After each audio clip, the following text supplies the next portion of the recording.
That's Jeffrey Gundlach of Double Line joining us. Jeffrey, thank you very much. When the unemployment rate crosses above its 12-month moving average, you're almost assuredly right at the starting point of noticeable economic weakness. The 12-month moving average of the unemployment rate is at 3.9. And the unemployment rate now is at 3.7. And when that unemployment rate goes above its 12-month moving average, that's sort of recessionary. Powell's clock says that the unemployment rate is going to be at 4.6 at the end of 2023. That'll be well above the 12-month moving average. They're going to realize that growth and jobs and other things are more of a concern than they're feeling now, balanced against the inflation rate, because the inflation rate is relaxing. Jay Powell saying, I'm going to feel my way along. That's that Mr. Magoo driving the jalopy until he hits something. Jay Powell saying, I'm going to feel my way along. That's that Mr. Magoo driving the jalopy until he hits something. Driving the jalopy until he hits something. Driving the jalopy until he hits something.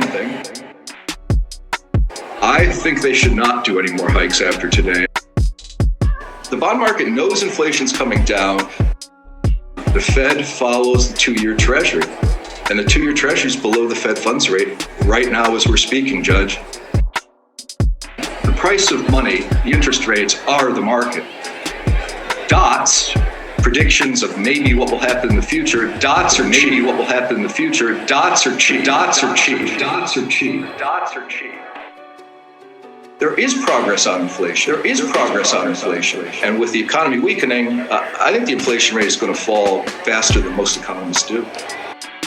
The CPI has fallen year over year 200 basis points, and it's going to fall another 300 basis points in the next 6 months. Money supply, the 6-month rate is negative. Money supply, the 6-month rate is negative. The 6-month rate is negative. I think that the bond market has completely priced in the fact that inflation is peaking out and going down. I mean, the long bond yield is down something like 90 basis points. The 10-year Treasury yield is down 75 basis points. And even the 2-year Treasury yield is down 50 basis points.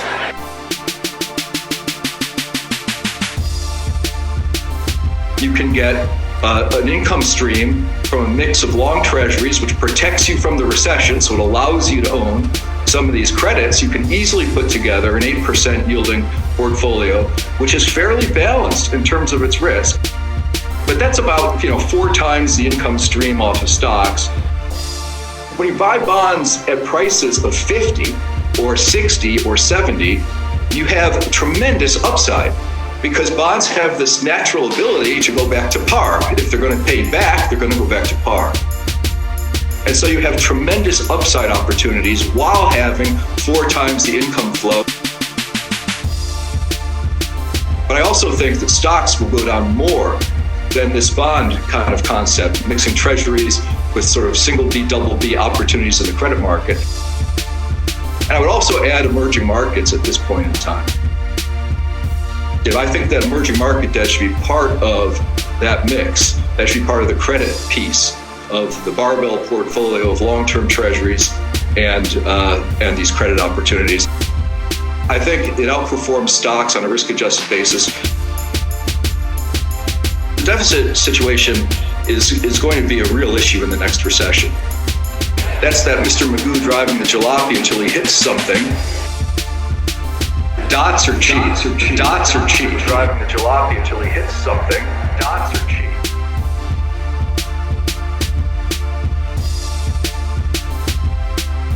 And it looks to me like the dollar's peaked and the emerging market trend is reversing versus U.S. equities. Jeffrey, thank you very much. Dots are cheap.